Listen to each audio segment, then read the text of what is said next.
Hello అండి, అందరూ ఎలా ఉన్నారు? ఈరోజు వీడియో వచ్చి ఫారం కోడితో బిర్యానీ, వెజిటేబుల్ కట్ట, పచ్చెనపప్పు, నత్తల కూర ఎలా చేసుకోవాలో చూసేద్దాం రండి. బిర్యానీలోకి కూరలోకి సరిపడా అల్లం వెల్లుల్లిపాయను దంచుకుందాం.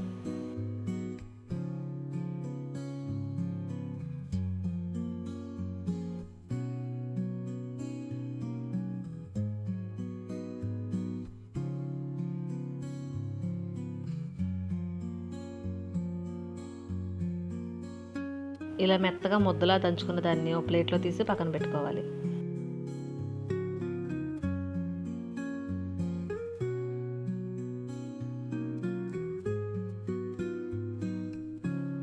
బిర్యానీ మసాలా రెడీ చేసి పెట్టుకోవాలండి.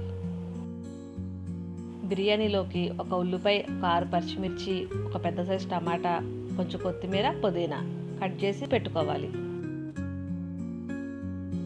స్టవ్ వెలిగించి కుక్కర్ పెట్టుకొని కుక్కర్ వేడెక్కాక ఒక కప్పుతో ఆయిల్ పడుతుందండి. కుక్కర్ ఎందుకు పెట్టానంటే ఫారం కోడి కదండి మన బిర్యానీలోకి, అది గట్టిగా ఉంటుంది, ఉడకదు కాబట్టి కుక్కర్లో అయితే ఒక 8 విజిల్ వేయించుకోవచ్చు, అందుకే కుక్కర్ పెట్టుకోవాలి. ఆయిల్ వేడెక్కాక బిర్యానీ మసాలా వేసి కలుపుకోవాలండి.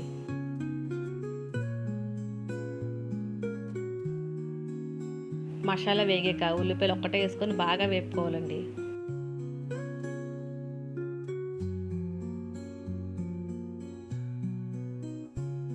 ఉల్లిపాయ కొంచెం వేగాక కట్ చేసి పెట్టిన టమాటా కూడా వేసి కలుపుకోవాలి.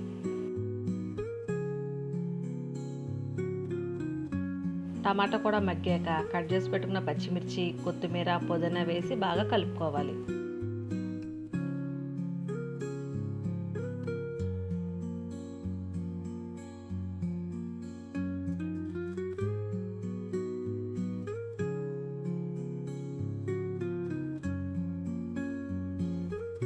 ఇలా మగ్గాక మనం నూరు పెట్టుకున్న అల్లం వెల్లుల్లిపాయ ముద్ద కూడా వేసుకొని పచ్చివాసన పోయేంత వరకు వేపుకోవాలి. ఇలా మగ్గాక రుచికి సరిపడా కల్లుప్పు, ఒక 1/2 చెంచా పసుపు, 1 చెంచా కారం వేసుకొని కలుపుకోవాలి.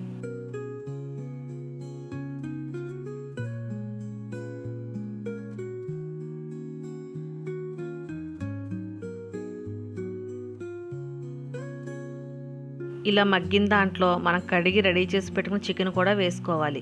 నేను కేజీ చికెన్ తీసుకున్నానండి. కేజీ చికెన్కి 3/4 కేజీ రైస్ పడుతుంది.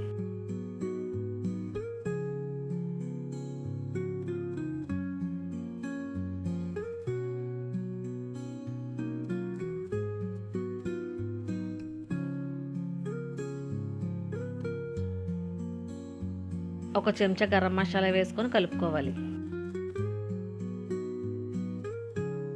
ఒక గ్లాస్ వాటర్ పోసుకొని కలుపుకోవాలండి.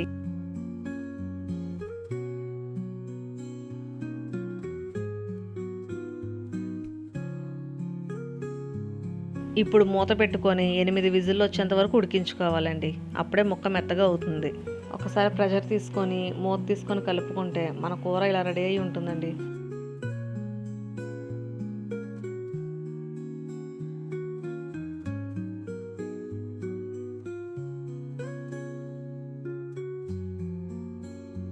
స్టవ్ వెలిగించి దబరా తీసుకొని మనం అందాక ఉడకబెట్టుకున్న కూర దాంట్లో వేసేసుకోవాలి.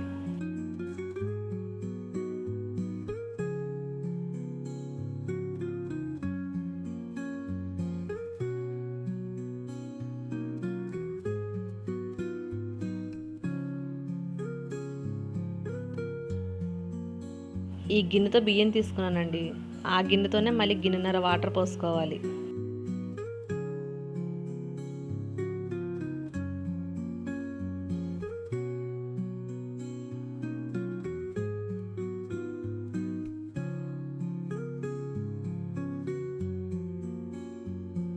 ఒకసారి కలుపుకొని మూత పెట్టేసుకోవాలి. బిర్యానీ ఎసరు మరిగేలోపు మన కట్టాకు రెడీ చేసుకోవచ్చండి. ఒక చిన్న గ్లాస్తో పచ్చెనపప్పు తీసుకోవాలి. పప్పు ఒకసారి కడుక్కొని కుక్కర్లో తీసుకొని సరిపడా నీళ్ళు పోసుకొని 3 విజిల్లు వచ్చేంత వరకు ఉడకబెట్టుకోవాలి. ఉడికిన పప్పుని ఒక గిన్నెలోకి తీసుకొని చల్లారి పెట్టుకోవాలి.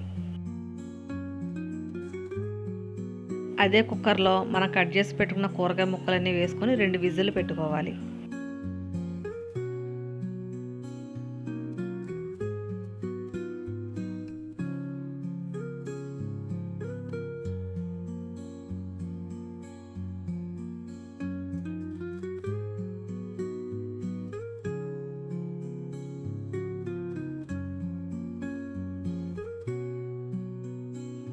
ఒకసారి మూత తీసుకుని ఎసరు మరుగుతుందో లేదో చూద్దామండి. ఇలా మరుగుతున్నప్పుడు ఒకసారి మనం ఉప్పు చూసుకోవాలి. కొంచెం లైట్గా ఉప్పుగానే ఉండాలండి వాటర్, ఎందుకంటే రైస్కి పట్టుద్ది కాబట్టి ఆ ఉప్పు సరిపోతుంది.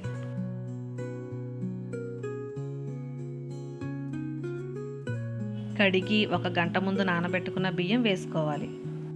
నేను కేజీ కూరకి 3/4 కేజీ రైస్ తీసుకున్నానండి.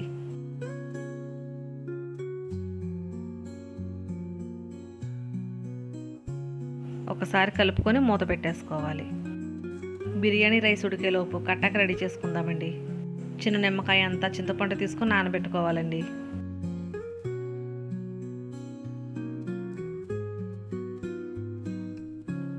చల్లార పెట్టుకున్న పప్పుని మిక్సీ పట్టుకుందాం మెత్తగా.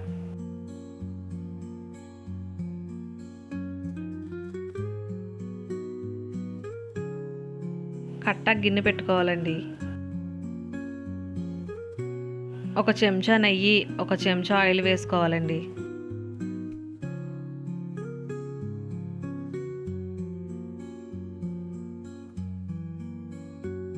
ఆయిల్ వేడెక్కాక చెక్క, కొద్ది కరివేపాకు, ఉల్లిపాయలు వేసుకొని వేపుకోవాలి.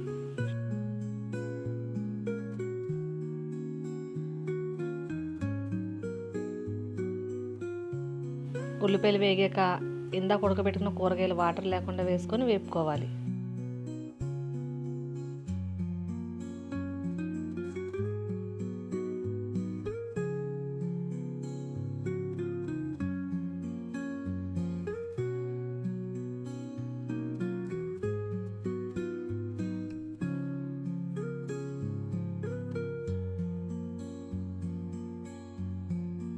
కొంచెం అల్లం వెల్లుల్లిపాయ ముద్ద వేసుకొని కలుపుకోవాలి.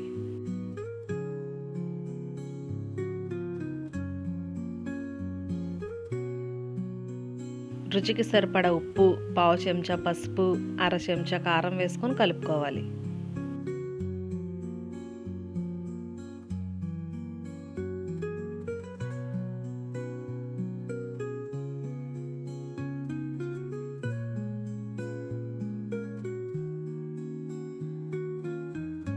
మిక్సీ పట్టుకున్న పప్పు, చింతపండు రసం, కూరగాయలు ఉన్న వాటర్ కూడా వేసేసుకొని కలిపేసుకోవాలండి.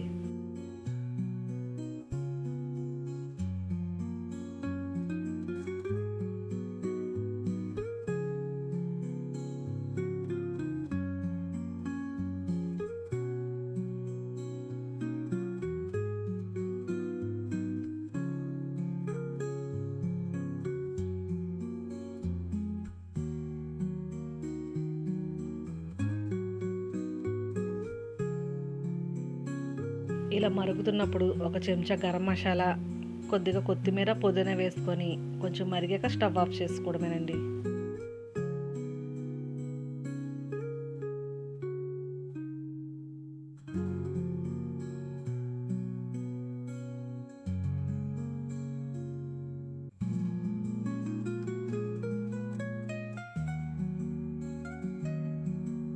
ఒక్కసారి బిర్యానీ ఉడికిందో లేదో చూసుకొని 2 చెంచాలు నెయ్యి వేసుకొని కలిపి మూత పెట్టుకోవాలండి.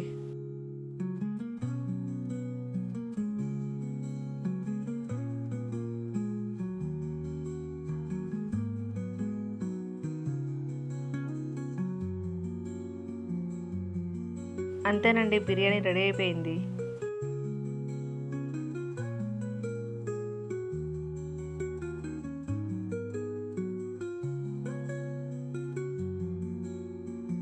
ఇప్పుడు నత్త మాంసం, పచ్చిశనగపప్పు కర్రీ కూడా రెడీ చేసుకుందామండి. ఇప్పుడు పాన్ పెట్టుకొని 4 చెంచాలు ఆయిల్ వేసుకొని, ఆయిల్ వేడెక్కాక 2 కట్ చేసి పెట్టిన ఉల్లిపాయ ముక్కలు కూడా వేసుకొని వేపుకోవాలి. కొంచెం వేగాక 4 పచ్చిమిర్చి కూడా వేసుకొని కలుపుకోవాలి. కడిగి రెడీ చేసుకున్న నత్త మాంసం తీసుకొని వేగుతున్న ఉల్లిపాయలు వేసుకొని వేపుకోవాలి.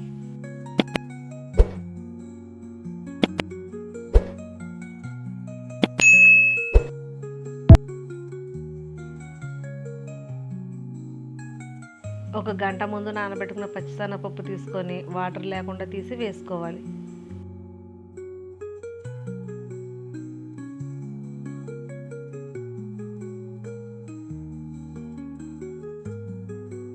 వాటర్ అంతా ఇంకిపోయాక 1 చెంచా అల్లం వెల్లుల్లిపాయ ముద్ద వేసుకొని బాగా కలుపుకోవాలి. కొంచెం మగ్గిన తర్వాత రుచికి సరిపడా ఉప్పు, పావు చెంచా పసుపు, చెంచాన్నర కారం వేసుకొని కలుపుకోవాలి.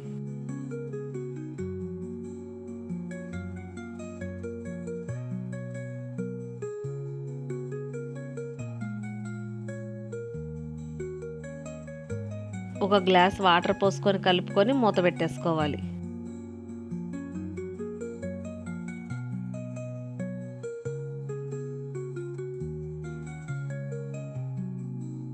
కొంచెం ఉడికాక ఒక చెంచా గరం మసాలా, కొంచెం కొత్తిమీర వేసుకొని కలుపుకొని మళ్ళీ మూత పెట్టేసుకోవాలి. ఈ కూర సిమ్లో పెట్టి ఉడకబెట్టుకోవాలండి. అప్పుడే శనగపప్పు, నత్త మాంసం కూడా చక్కగా ఉడుకుతుంది.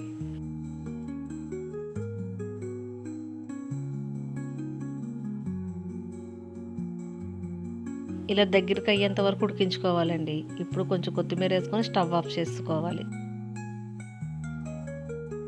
అంతేనండి, నత్త మాంసం కూర కూడా రెడీ అయిపోయింది.